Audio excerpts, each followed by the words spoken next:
Primera de Tesalonicenses. Todos han oído el dicho, ¿verdad? Año nuevo, vida nueva, ¿verdad? Bueno, los cristianos de hecho no necesitamos vida nueva, obtuvimos vida nueva en cuanto vinimos a Cristo. Nuestra vida fue renovada y se permanece nueva a través de todo nuestro caminar con Él. La palabra de Dios nos habla de cómo las misericordias de Dios son nuevas cada mañana. Y gracias a Dios que podemos caminar en esa novedad de vida, no importa en qué año estemos. Pudiera ser en el año 2015, si somos cristianos, anduvimos en esa novedad de vida. El año 2016 podemos andar en esa novedad de vida también. Me encanta el hecho de que vayamos a comenzar este libro, porque este libro es una carta que Pablo escribió a una de las iglesias que él estableció, precisamente para afirmarlas, para recordarles las cosas que ellos habían obtenido en Cristo Jesús. Y creo que como cristianos es un buen tiempo para nosotros mismos también recordar y ser afirmados en esas mismas cosas. No necesariamente para que hagamos una lista o lo veamos como una lista que tenemos que checar a ver en dónde estamos, sino para que recordemos que el Señor es el que nos ha llamado a nosotros, el Señor es el que nos ha escogido y que tiene ciertos caminos en los que quiere que andemos. Revisamos o nos checamos nosotros mismos para ver si estamos en esos caminos, para que nuestra fe esté bien arraigada en lo que Dios ha hecho en nosotros. Para que estemos completamente seguros, que estamos seguros, de que tenemos seguridad de que estamos caminando en Él. El Señor nos deja o nos permite hacer estas cosas periódicamente para que podamos nosotros mismos evaluarnos. Nosotros sabemos que los que hemos venido a Cristo, que no somos lo que éramos antes de venir a Cristo. ¿Quién dice amén? Ok. Nosotros sabemos que todavía no somos todo lo que queremos ser en Cristo. ¿Quién dice amén? Entonces quiere decir que constantemente tenemos que estar viéndonos a la luz de lo que la palabra de Dios dice, no para saber si somos salvos, eso tenemos que estar completamente convencidos en nuestro corazón de que lo somos, sino para ver si estamos siguiendo el camino que Dios nos ha trazado a cada uno de nosotros como cristianos. Por eso es la luz, por eso es lumbrera. Sí, por eso es que nosotros la estudiamos para a través de ella poder entender, comprender lo que Dios tiene para nosotros. Entonces vamos a comenzar Primera de Tesalonicenses en esta mañana y esperamos que al terminar este estudio nuestra fe también, como ya había dicho al principio, sea afirmada y nuestros corazones animados en lo que hemos creído. Quiero darles algunos antecedentes. Estoy viendo así como que empieza y me pregunto si en algún momento va a ser tan fuerte el ruido otra vez que... Pero en fin, vamos a dejarlo, a ver qué pasa. Quiero darles algunos antecedentes. ¿Lo oye? No soy yo nada más. Sí se oye, ¿verdad? A lo mejor estoy hablando muy fuerte. ¿Estoy hablando muy fuerte? ¿No? ¿Apenas si se oye? ¿Sí? Ok. Vamos a ver. Ok, les quiero dar algunos antecedentes acerca de la carta de Pablo a los tesalonicenses. Y como lo acabo de decir, el autor de esta carta es Pablo. ¿Okay? El apóstol Pablo escribió esta carta a la iglesia en Tesalónica. ¿Sí? El año en el que fue escrito fue entre los años 49 y 54 después de Cristo.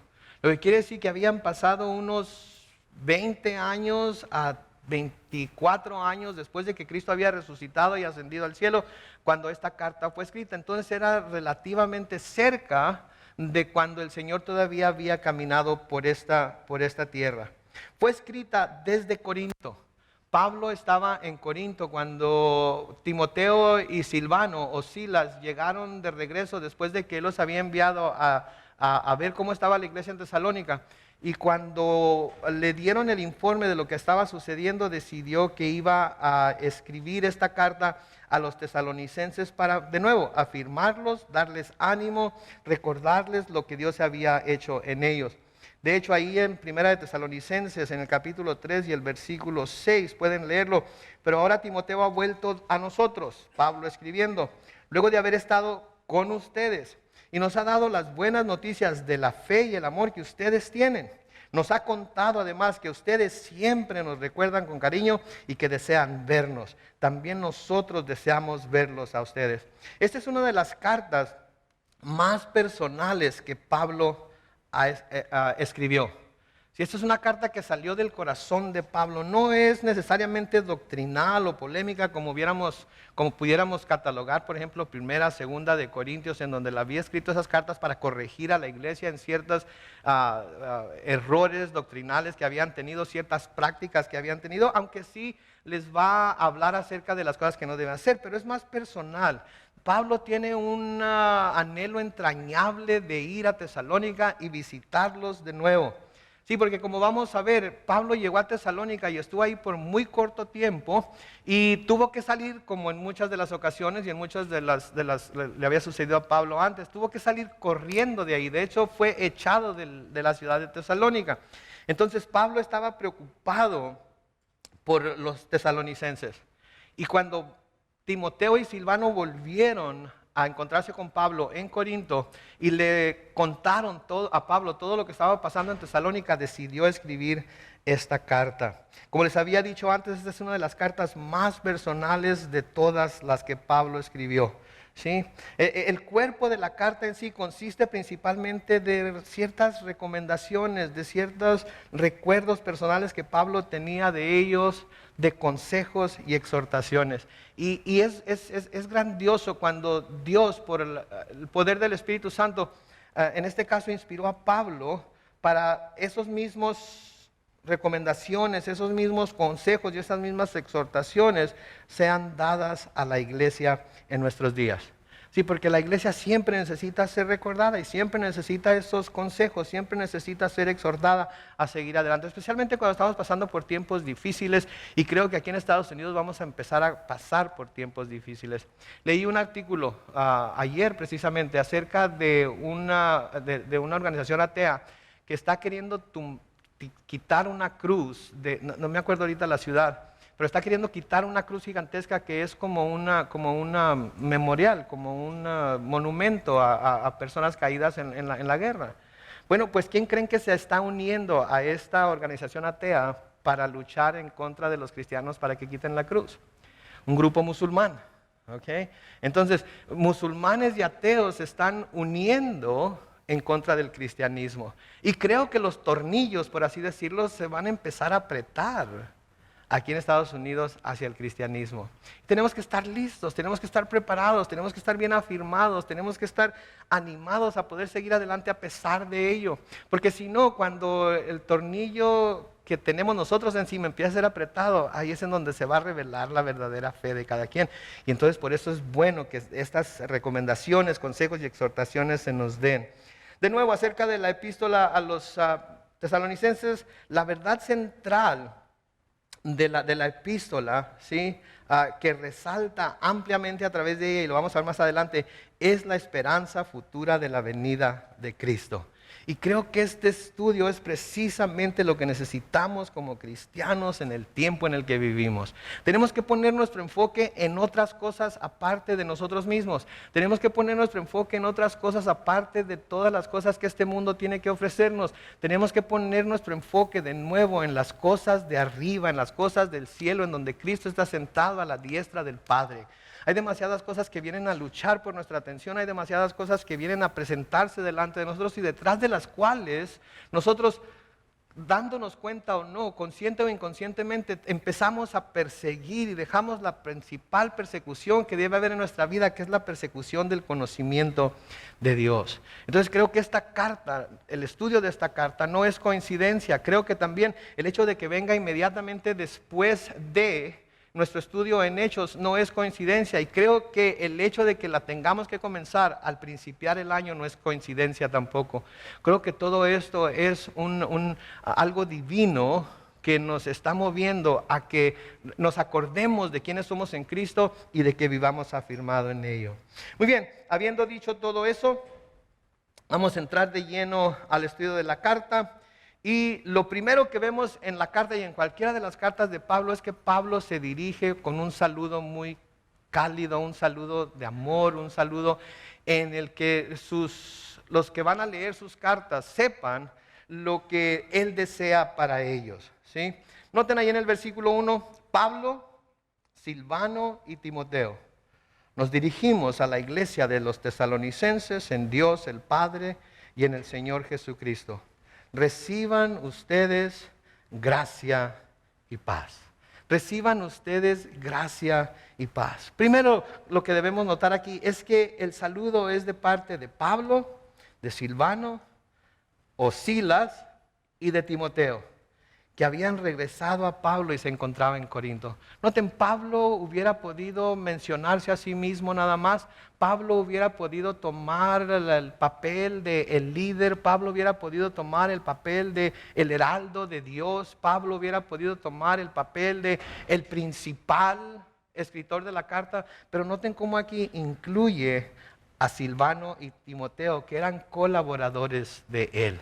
Eso me fascina de Pablo, porque Pablo pudiera tomar esa posición del gran apóstol. Pablo pudiera tomar esa posición de ser el líder de la iglesia. Pablo hubiera podido tomar esa posición de importancia, pero no lo hace. Incluye a sus colaboradores Silas y Timoteo. Pablo mismo, como ya les había dicho, los había enviado porque él había intentado en varias ocasiones de ir de nuevo a Tesalónica a ver cómo estaban, siendo que él había salido tan apurado de ahí, siendo que se había armado un alboroto en Tesalónica, pero no había podido ir. Y porque su anhelo era saber cómo estaban los hermanos en Tesalónica, envió a Timoteo y a Silas. Y como ya les había mencionado, Pablo estableció esta iglesia en su segundo viaje misionero. Pablo fue el que estableció esta iglesia en su segundo viaje misionero. En Hechos capítulo 17, los versículos 1 al 3, leemos esto. Después de pasar por Anfípolis y Apolonia, llegaron a Tesalónica, donde había una sinagoga judía. Pablo fue entonces a la sinagoga, como era su costumbre. Y noten aquí, durante 3 días de reposo debatió con ellos. Con base en las Escrituras, les aclaró y explicó que era necesario que Cristo padeciera y resucitara de los muertos. Les decía, Jesús, a quien yo les anuncio, es el Cristo. Noten lo que nos dice aquí acerca de este viaje de Pablo a Tesalónica. Estuvo ahí 3 días de reposo enseñándoles.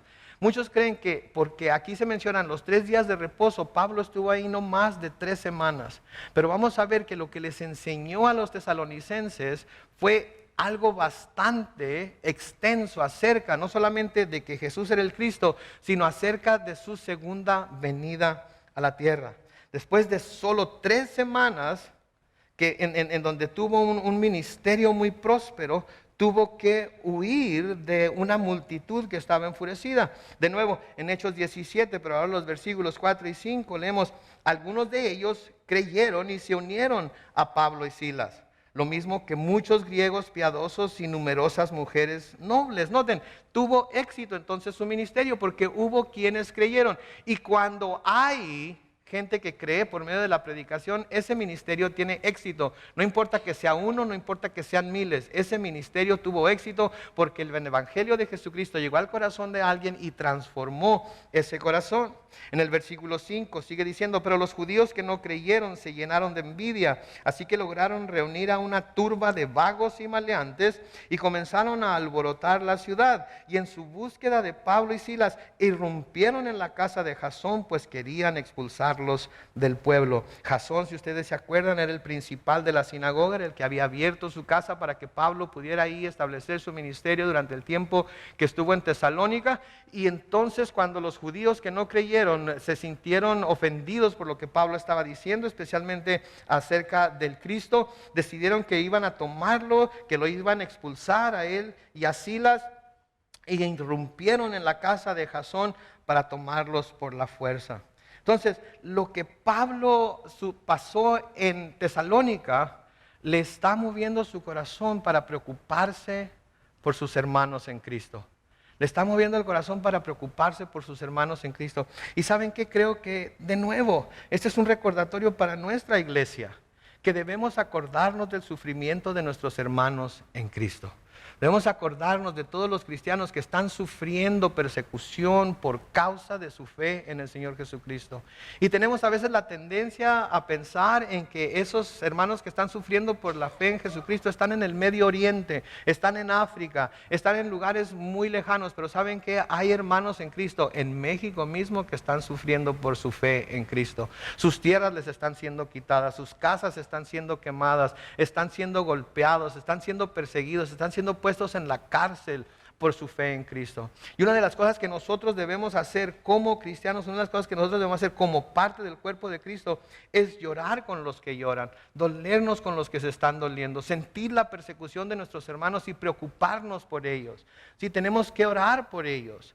Sí, tenemos que estar en constante oración por ellos. Nos acordamos de orar por todo lo que hay por encima y debajo del cielo. Cuando se trata de orar para pedir cosas para nosotros, cuando se trata de orar para pedir sanidad, para pedir prosperidad, para pedir comodidad, para pedir trabajo, para todo eso. Pero se nos olvida que debemos de estar orando por los hermanos que están siendo perseguidos por su fe alrededor del mundo, y más cuando muchos de ellos se encuentran aquí al sur de nosotros, en donde supuestamente debe de haber libertad para practicar la religión que cada quien quiera practicar. Y entonces tenemos que estar en constante oración por ello, porque Pablo estaba preocupado por estos hermanos. Ahora, noten lo que Pablo desea para la iglesia.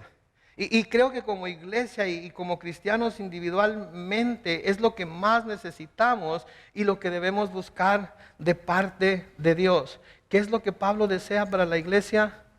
Gracia y paz. Gracia y paz.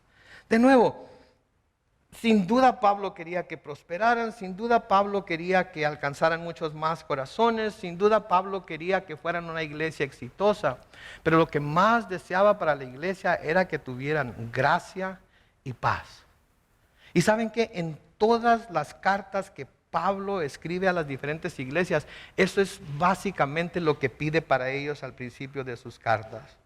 En Romanos 1, el versículo 7, la segunda parte del versículo 7 les dice que la gracia y la paz de Dios nuestro Padre y del Señor Jesucristo sean con ustedes.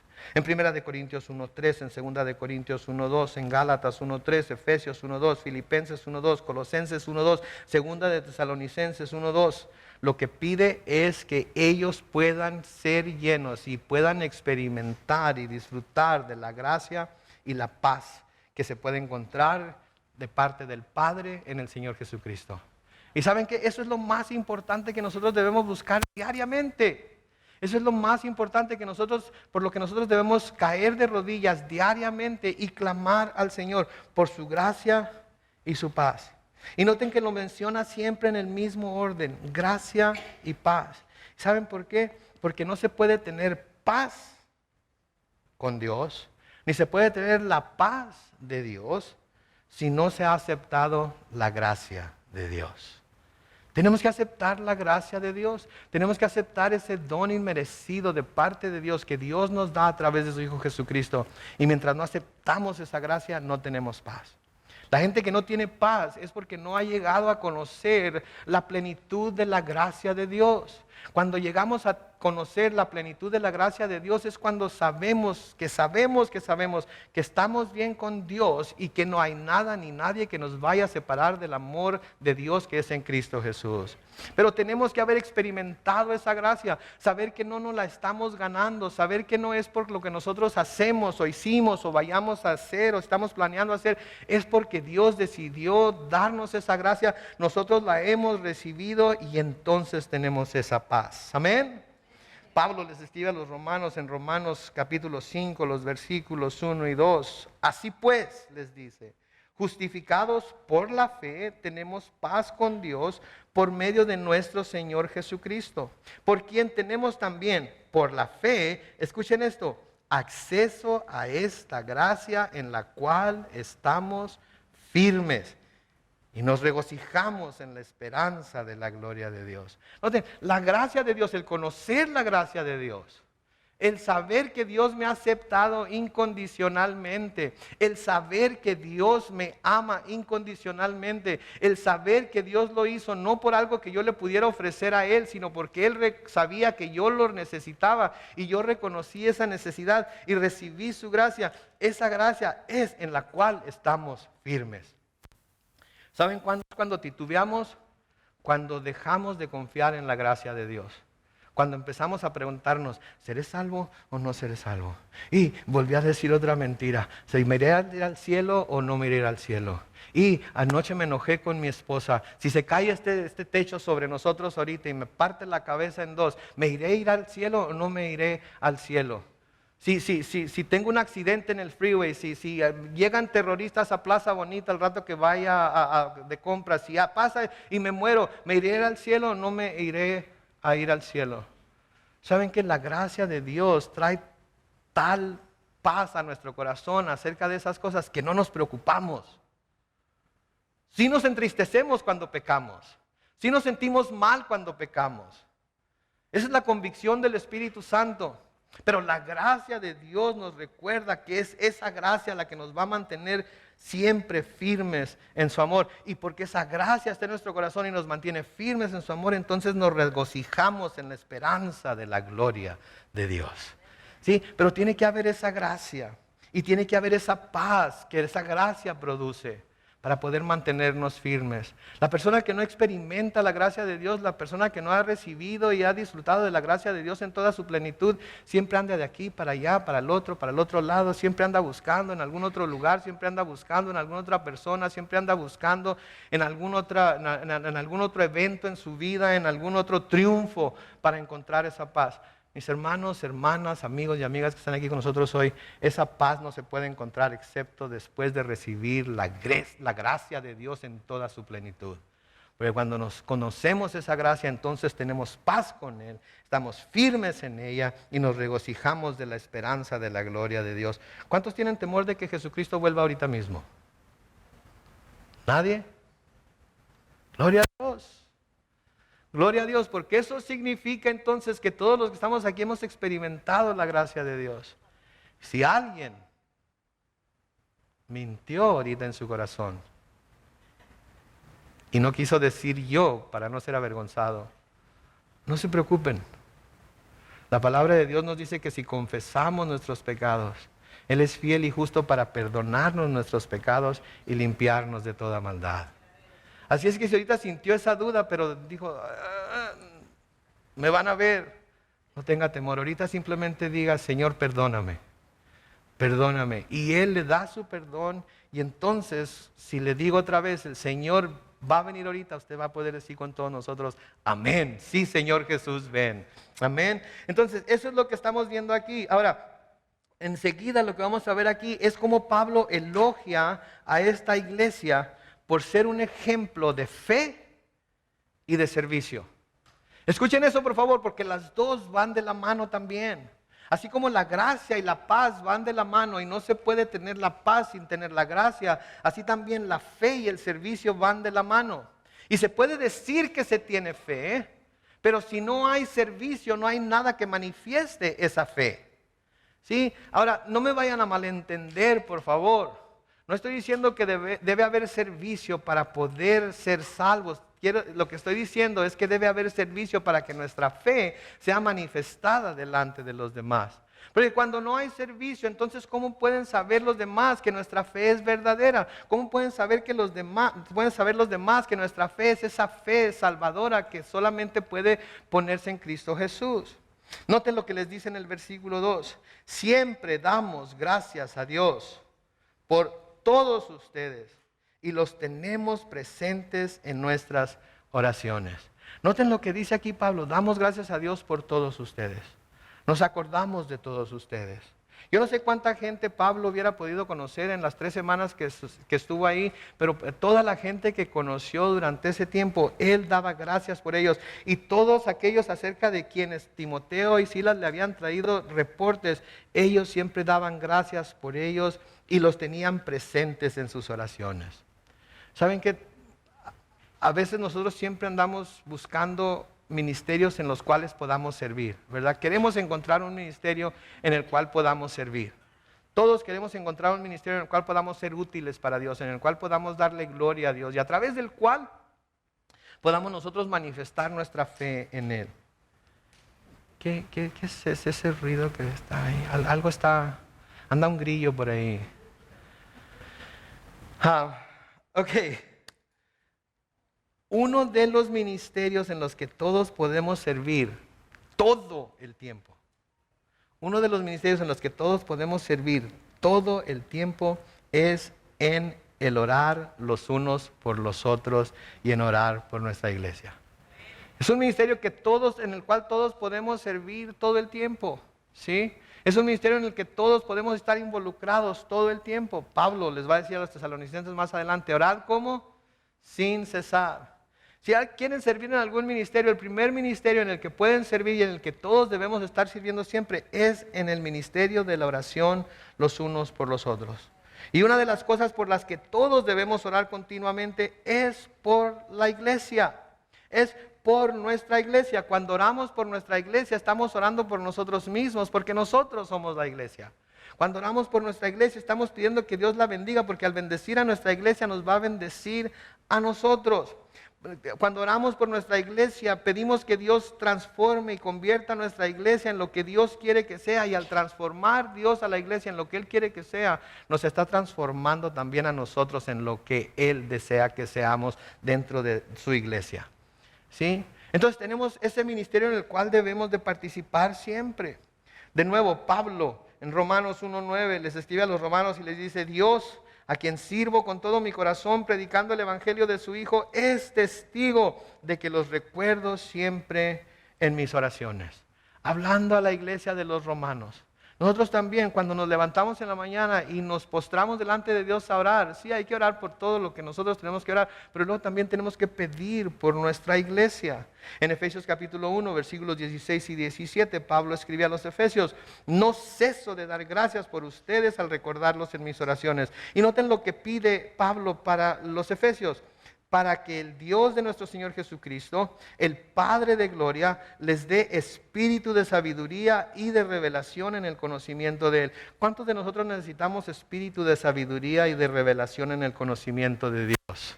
Yo creo que todos y cada uno de nosotros sabemos que necesitamos ese espíritu de sabiduría y revelación. Entonces, cuando lo estamos pidiendo para la iglesia, ¿para quién lo estamos pidiendo? Para nosotros mismos. Entonces, al servir a otros en este ministerio de la oración, nos estamos sirviendo nosotros mismos, porque nos estamos acercando a Dios y le estamos pidiendo a Dios para otros lo que nuestros corazones también desean y lo que nuestras almas necesitan para seguir firmes en el Señor. Amén. En Efesios capítulo 3, los versículos 14 al 19, Pablo escribe esto. Por eso yo me arrodillo delante del Padre de nuestro Señor Jesucristo, de quien recibe su nombre toda familia en los cielos y en la tierra, para que por su Espíritu y conforme a las riquezas de su gloria, los fortalezca interiormente con poder. ¿Cuántos necesitamos ser fortalecidos interiormente con poder? Entonces, cuando lo estamos pidiendo para la iglesia, ¿para quién lo estamos pidiendo?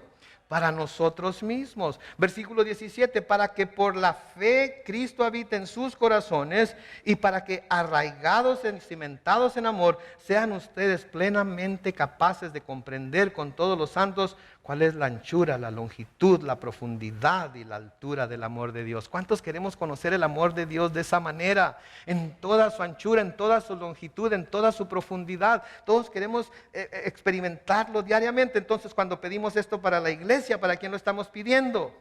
Para nosotros mismos. Para nosotros mismos. Versículo 19. En fin, que conozcan ese amor que excede a todo conocimiento, para que sean llenos de toda la plenitud de Dios. Noten lo que Pablo está pidiendo para la iglesia. Y eso es lo que nosotros debemos de pedir también. Porque cuando estamos pidiendo para la iglesia, ¿para quién lo estamos pidiendo? Oh my gosh, qué buenos estudiantes de la palabra son. Eso quiere decir que nuestra iglesia en este año que comienza Va a empezar a adquirir todas esas cosas porque ustedes, la iglesia, van a estar orando, pidiendo por ello. Van a estar fervientemente pidiendo en el Espíritu a Dios que nos llene de estas cosas, que nos conceda estas cosas, para que podamos ser la iglesia y los individuos dentro de la iglesia que Él quiere que seamos. Noten en el versículo 3 de 1 de Tesalonicenses 1, constantemente los recordamos delante de nuestro Dios y Padre. Noten aquí por favor, por sus actos de fe, por su trabajo, que es fruto de su amor y por su sufrida esperanza en nuestro Señor Jesucristo.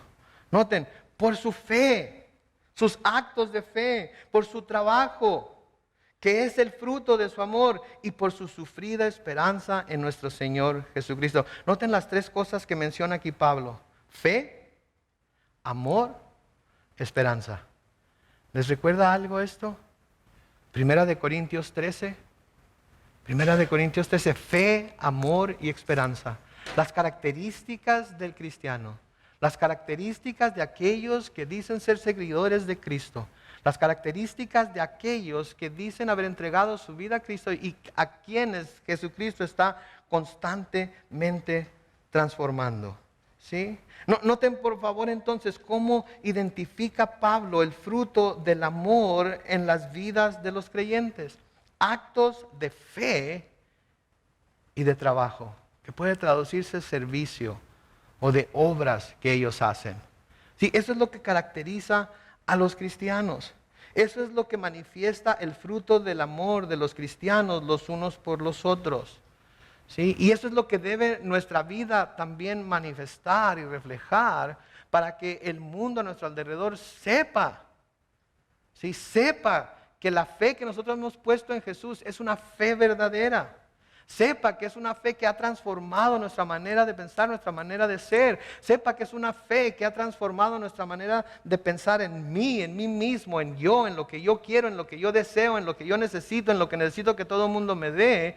Y pone su fe, pone su vida al servicio de Dios y de los demás. Pone su vida al servicio de Dios y de los demás. Entonces, él identifica el amor del cristiano, los frutos del amor del cristiano, las vidas de los creyentes, como actos de fe y trabajo. Y las escrituras nos señalan esto constantemente y en diversas maneras y en diversas escrituras nos señalan esto. Quiero compartir algunas de estas con ustedes. Creo que lo esperarían de mí, para que sepan que no es algo que yo estoy ideando, sino que es algo que las escrituras mismas nos llaman a hacer. En Santiago capítulo 2, los versículos 14 al 18, se nos dice: hermanos míos, ¿de qué sirve decir que se tiene fe si no se tienen obras? ¿Acaso esa fe puede salvar? Noten que dice ahí, ¿acaso esa fe puede salvar? No está hablando de la fe, no dice, ¿acaso la fe puede salvar? La fe sí salva, ¿sí? Pero esa clase de fe que no tiene obras, ¿puede salvar? ¿Será la fe que manifiestan las personas que dicen ser salvas?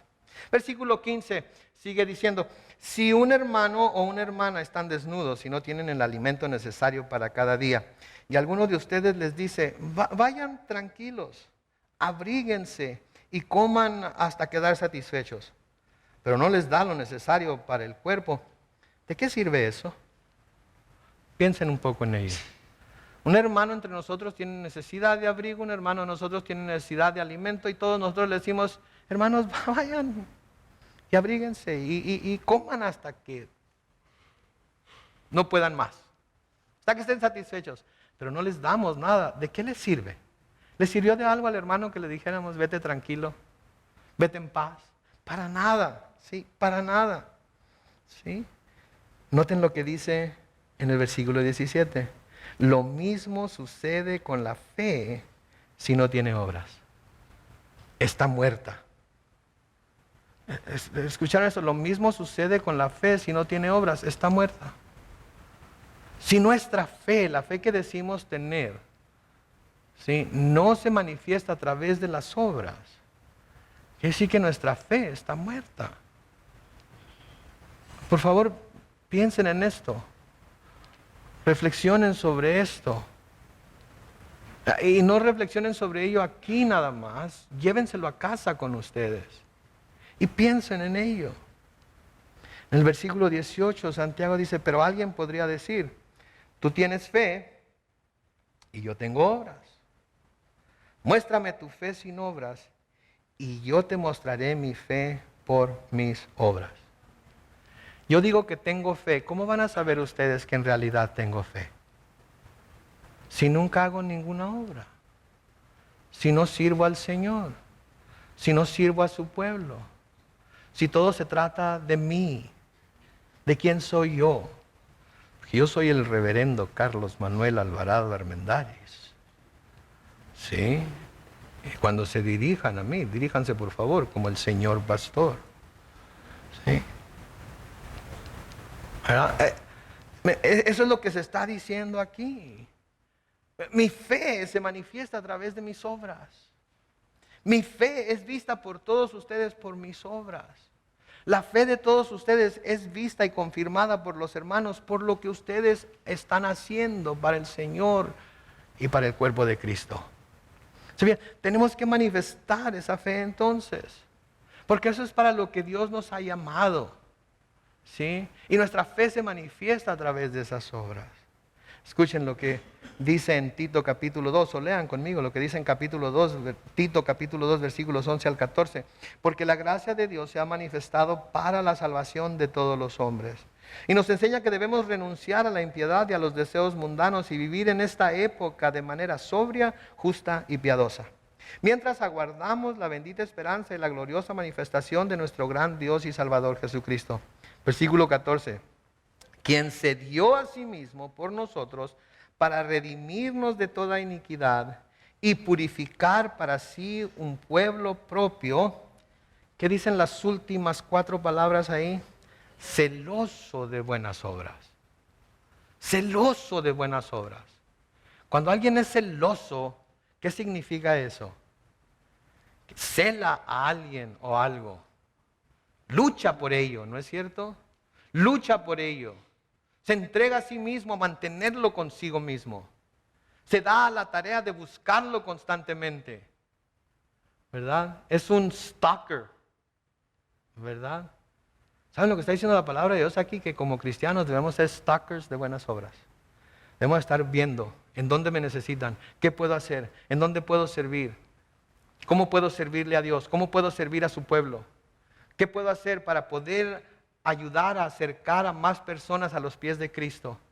Eso es lo que debemos estar haciendo como iglesia. Eso es lo que debemos estar haciendo como cristianos. Y saben que yo quiero ser parte de una iglesia así. Yo quiero ser parte de una iglesia en la cual todos estemos siempre preocupándonos por servirnos los unos a los otros. Siempre por estar ahí para servir en lo que nuestros hermanos necesitan. Porque cuando un miembro se duele, todos los demás deben de dolerse. Cuando un miembro se duele, todos los demás deben de venir a su ayuda. ¿Sí? Y eso es lo que veo en nuestra iglesia. Ayer celebramos un servicio, no quiero decirle fúnebre, servicio en memoria de la mamá de uno de nuestros hermanos que murió la semana pasada. Y saben que hubo un grupo de hermanos que se dieron a la tarea, mientras nosotros estábamos en el santuario para tener el servicio, estaban afuera ellos preparando café, preparando postres, arreglando el salón en donde nos íbamos a reunir con la familia después, trayendo esto, trayendo aquello, preparando todo. ¿Saben que eso es lo que la iglesia debe ser? Eso es lo que la iglesia debe, así es como nos debemos servir los unos a los otros. Y creo que es un buen tiempo para acordarnos de ello al comenzar este año, que nos recordemos de lo que debemos hacer para poder ser parte de ese cuerpo de Cristo al cual Él nos ha llamado a formar parte de ello. Yo no sé qué parte del cuerpo de Cristo sean cada uno de ustedes. Estoy seguro que Dios les ha de alguna manera revelado qué parte del cuerpo deben ser o en dónde deben de servir. Pero si no, cada vez que vemos a alguien doliéndose, debemos ser celosos de esas buenas obras e ir a esa persona y servirle como Dios desea que le sirvamos. Eso es lo que es ser la iglesia. Pablo les escribe a los Gálatas en Gálatas 6:10, así que según tengamos oportunidad, hagamos bien a todos y mayormente a quienes, a los de la familia de la fe. A los de la familia de la fe. Ustedes son mi familia en la fe. Si yo quiero servirles a ustedes en la forma en la que ustedes necesitan ser servidos. Y lo único que tienen que hacer es acercarse a un servidor y decirme en qué forma quieren que les sirva. Y en esa forma estoy dispuesto a servirles. Pero también tienen que estar todos y cada uno de ustedes dispuestos a servirse de esa manera. En Hebreos capítulo 13, los versículos 20 y 21, el escritor a los hebreos les dice que el Dios de paz, que resucitó de los muertos a nuestro Señor Jesucristo, el gran pastor de las ovejas, por la sangre del pacto eterno. Escuchen esto, versículo 21. Los capacite, ¿para qué? Para toda buena obra, para que hagan su voluntad y haga en ustedes lo que a Él le agrada por medio de Jesucristo. Y termina, a Él sea la gloria por los siglos de los siglos. Y los hijos de Dios decimos, amén. Sería, eso es lo que Dios quiere hacer en nosotros. ¿Sí? Y noten también cómo habla acerca de su paciencia, de su sufrida esperanza. ¿Qué es lo que quiere decir sufrida esperanza? Su paciente esperanza en el Señor Jesucristo. La esperanza del cristiano es un elemento salvador en la vida. ¿Sabían ustedes? Cuando perdemos la esperanza se pierde todo. ¿Han oído el dicho, la esperanza muere al último? ¿Sí? Es igual en la vida cristiana. Si nuestra esperanza debe mantenerse así, como eso, esperanza, esperando hasta la venida de nuestro Señor Jesucristo o hasta que Él nos llame a su presencia. Porque esa esperanza es la que nos va a mantener caminando hacia adelante, es la que nos va a mantener caminando hacia enfrente, es la que nos va a mantener caminando con Él. Pablo les escribe a los romanos en Romanos 8:24, porque en esperanza fuimos salvos. Pero la esperanza que se ve no es esperanza, porque lo que alguno ve, ¿a qué lo espera? ¿Qué está diciendo Pablo aquí? Que mientras el Señor Jesucristo no venga, tenemos que estar constantemente pensando en que su venida es eminente y que debemos estar preparados para cuando venga. Porque cuando Él venga ya no vamos a tener esperanza. Nuestra esperanza se va a ver convertido en vista y entonces ya no va a haber necesidad de esperar. Él va a estar con nosotros. Y la esperanza de la cual Pablo está hablando aquí a los tesalonicenses es precisamente esa esperanza que anticipa la venida de Cristo. De nuevo Tito en el capítulo 2, los versículos 11 al 13 leemos: porque la gracia de Dios se ha manifestado para la salvación de todos los hombres y nos enseña que debemos renunciar a la impiedad y a los deseos mundanos y vivir en esta época de manera sobria, justa y piadosa. Versículo 13, mientras aguardamos la bendita esperanza y la gloriosa manifestación de nuestro gran Dios y Salvador, Jesucristo. ¿Se fijan ustedes?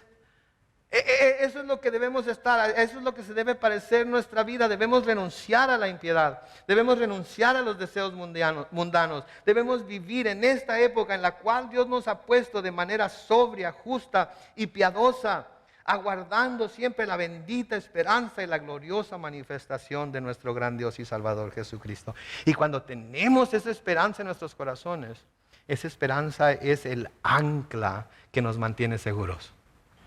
Yo no sé si alguna vez ustedes han ido a pescar o han andado en barco o algo similar. Pero yo recuerdo cuando iba a pescar con mis amigos de aquí de la iglesia, aquí a un lado de Point Loma, y les platiqué ya algunas de mis aventuras. Pero me acuerdo cuando íbamos a pescar que llegábamos al lugar en donde queríamos quedarnos porque sabíamos que ahí pensábamos que ahí íbamos a encontrar la cantidad de peces que queríamos enganchar. Que el hermano dueño de la lancha echaba el ancla, ¿sí? Y cuando echaba el ancla empezaba a hundirse hasta que caía hasta el fondo. Y de repente la lancha se empezaba a mover. Pero una vez que el ancla quedaba bien encallada en algo, la lancha dejaba de moverse. Y podía moverse alrededor de donde estaba el ancla, pero no se desataba, no se iba a ningún otro lugar. Esta esperanza que nosotros tenemos es el ancla que asegura nuestra alma a nuestra fe en Cristo. Es el ancla que nos asegura a permanecer fieles. Es el ancla que nos asegura a permanecer en Él, a vivir por Él, a servirle a Él. De nuevo el escritor a los hebreos en Hebreos 6, los versículos 17 al 20, dice: por eso Dios, queriendo demostrar claramente a los herederos de la promesa que sus propósitos no cambian, les hizo un juramento, para que por estas dos cosas que no cambian y en las que Dios no puede mentir, Tengamos un sólido consuelo los que buscamos refugio y nos aferramos a la esperanza que se nos ha propuesto. Esta esperanza mantiene nuestra alma firme y segura como un ancla y penetra hasta detrás del velo, donde Jesús, nuestro precursor, entró por nosotros y llegó a ser sumo sacerdote para siempre, según el orden de Melquisedec. Note, esta esperanza mantiene nuestra alma, ¿qué? Firme y segura como un ancla. ¿Sí? Esa esperanza de que Él va a venir, esa esperanza de que Él va a regresar, esa esperanza de que puede ser en cualquier momento, esa esperanza de que puede ser hoy mismo. ¿Sí? Mantiene nuestra alma firme y segura como un ancla. Por eso debemos vivir con esa esperanza en nuestros corazones siempre. Por eso debemos vivir con esa esperanza viva todos los días.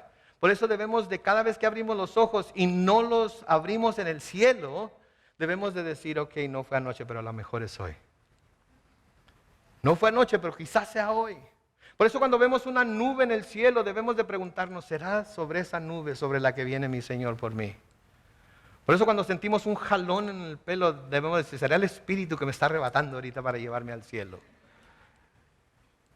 Sí, esa es la esperanza viva con la que debemos vivir diariamente. Esa es la esperanza viva, la que debemos despertar diariamente. Porque si despertamos con esa esperanza, si despertamos pensando en que pudiera ser en ese mismo instante que Cristo viniera, eso nos va a ayudar a seguir adelante. ¿Quién dice amén?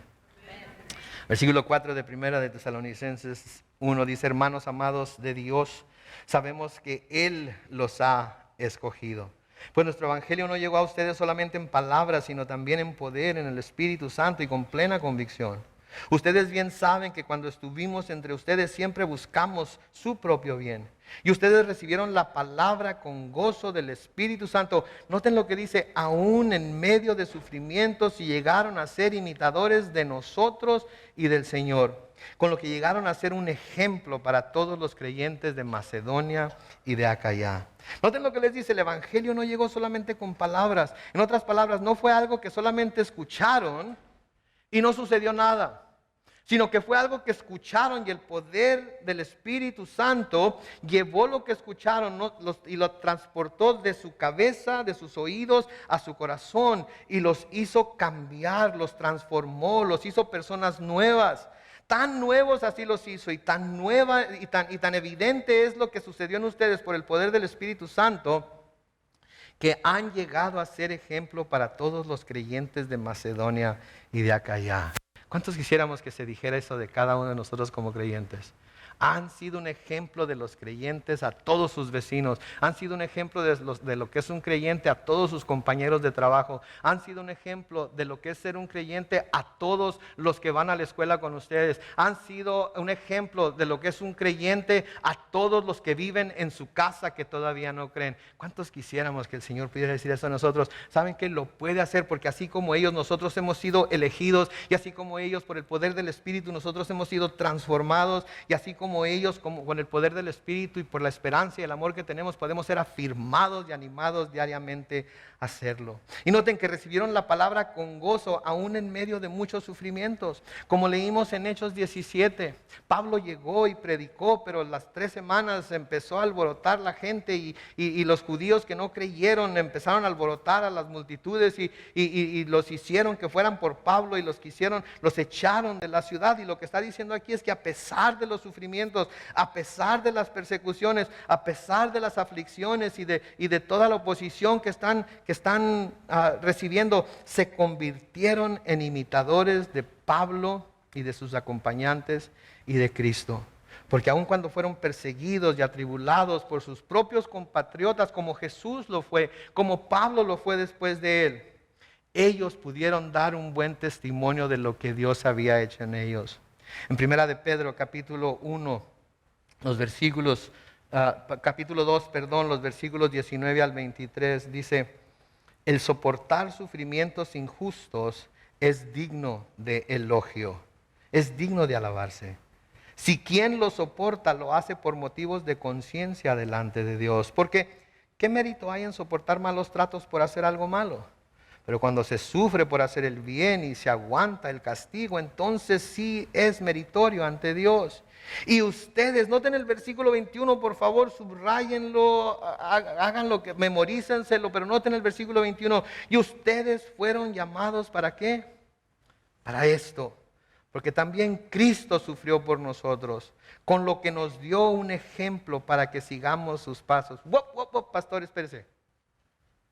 ¿Quiere decir que tengo que seguir el ejemplo de Cristo también en los sufrimientos? Eso es exactamente lo que quiere decir. ¿Quiere decir que entonces yo tengo que sufrir el oprobio que Cristo sufrió? Eso es exactamente lo que tenemos que sufrir. Quiere decir que tengo que estar dispuesto como Pablo a ser perseguido, a ser apedreado, a ser echado de las ciudades con lujo de violencia. Eso es exactamente lo que quiere decir. Y se lo digo de nuevo porque estamos en una época en donde todo mundo le desea a todo mundo prosperidad y felicidad. Y en este año vamos a declarar, y en este año vamos a tener, y en este año vamos a agarrar, etcétera, etcétera. ¿Y qué tal si este año Dios lo llama a sufrir por su causa? ¿Va a ser un año malo por ello? No, es la voluntad de Dios. Ustedes fueron llamados para esto. Porque también Cristo sufrió por nosotros, con lo que nos dio un ejemplo para que sigamos sus pasos. Cristo no cometió ningún pecado, dice el versículo 22, ni hubo engaño en su boca. Cuando lo maldecían, no respondía con maldición. Cuando sufría, no amenazaba, sino que remitía su causa al que juzga con justicia. ¿Y quién es el que juzga con justicia? Dios. Nadie pague mal por mal. Mía es la venganza, dice el Señor. Se lo tenemos que dejar a Él.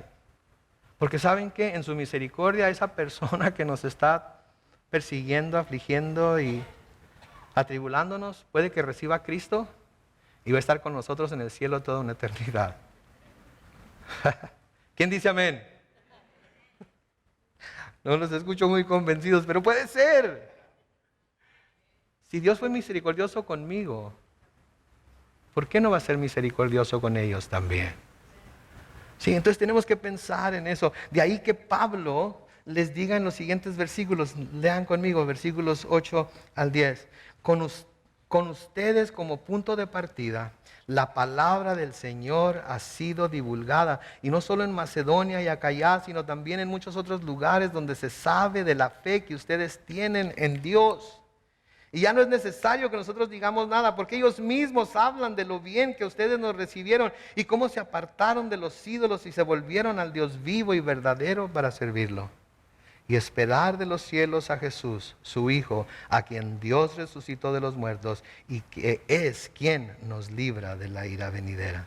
Noten, ellos mismos, dice Pablo, los que los rodean, a los lugares en donde el Evangelio ha salido de parte de ustedes, lo que quiere decir que a lo mejor la iglesia de Tesalónica ya había enviado evangelistas a las ciudades alrededor, que los tesalonicenses ya habían salido a predicar el Evangelio por todos lados. Ellos mismos hablan de los cambios tan evidentes que ven en ustedes.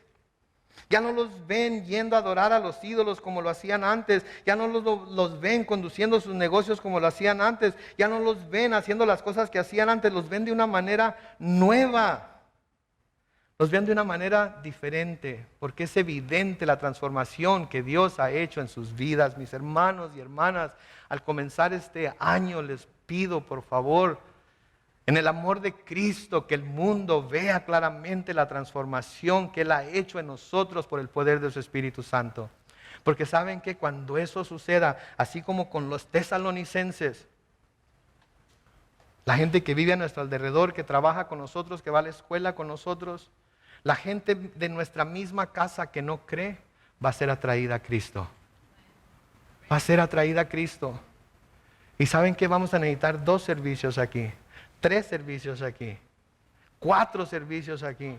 Porque el testimonio que ustedes van a dar afuera de estas 4 paredes va a alumbrar hacia Cristo con una refulgencia que nadie va a poder resistir y va a traerlos a sus pies. Note que les dice, se han vuelto de esos ídolos y se han vuelto al Dios vivo y verdadero, y no solamente de palabras, sino en servicio a Él. En servicio a Él. Pregunta, ¿cuál es la forma en la que mejor podemos servir a Dios. ¿Cómo servir a Dios? ¿Qué podemos hacer por Dios? ¿De qué manera le podemos servir? Él está en los cielos, es espíritu. Él no necesita nada de nosotros en realidad. ¿De qué manera le podemos servir a Él? Bueno, podemos adorarle, ¿verdad? Le adoramos por medio de nuestro canto, le adoramos por medio del estudio de su palabra. Pero ¿saben cuál es la mejor manera de servir a Dios? Es sirviéndonos unos a otros. El Señor le dijo a Pedro, Pedro, ¿me amas? Y Pedro le dijo, tú sabes que te amo. ¿Y qué le dijo? Apacienta mis ovejas. Pedro, ¿me amas? Señor, tú sabes que te amo.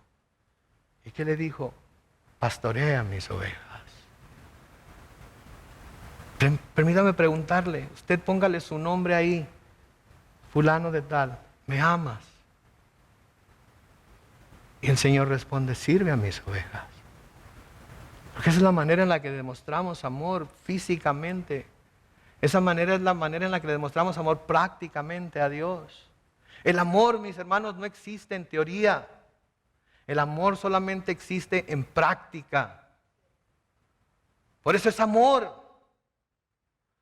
Porque todas las palabras en español que terminan en ar, er, or, ¿qué implican? Acción. Si tenemos el amor en teoría en nuestros corazones nada más, entonces no es amor.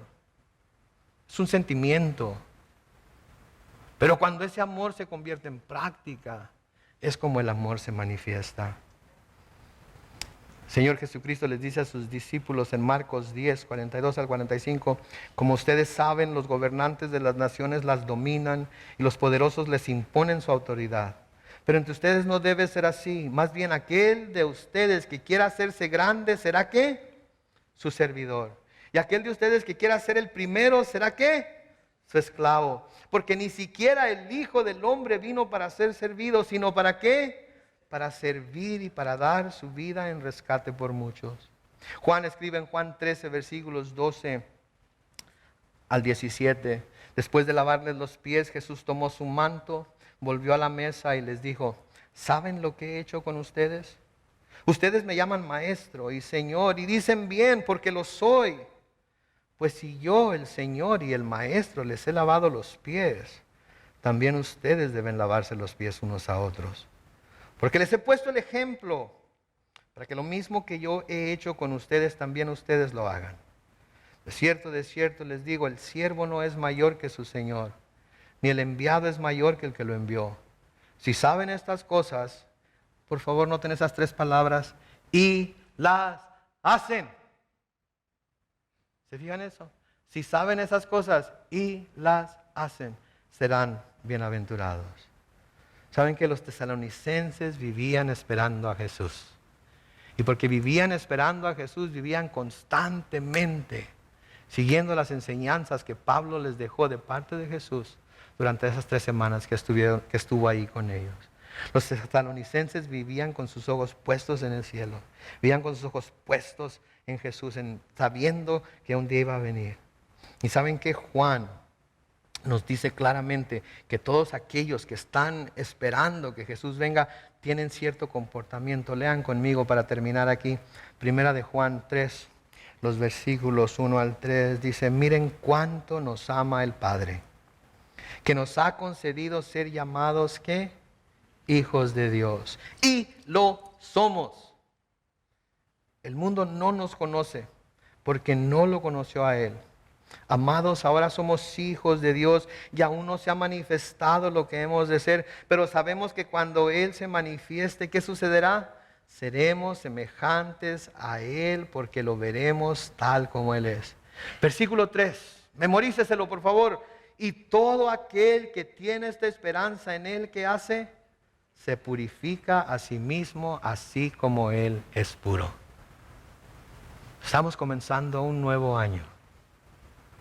Estamos comenzando un año en el que nuestra primera resolución debe ser buscar a Dios, su reino y su justicia. Si nuestra primera resolución es eso, todo lo demás va a quedar en su lugar. No vamos a necesitar pedir prosperidad. No vamos a necesitar pedir salud, no vamos a necesitar pedir todo lo demás, porque Él sabe lo que necesitamos desde antes de que abramos la boca para pedirlo. Pero si ponemos primeramente su reino y su justicia, todo lo demás nos será añadido. Que este año nuevo sea un nuevo llamado a la iglesia de Cristo a seguir el ejemplo de los tesalonicenses, a ser como esa iglesia, que nuestra fe, testimonio de nuestra fe vaya por todos lados, aún antes de que nosotros lleguemos. Amén.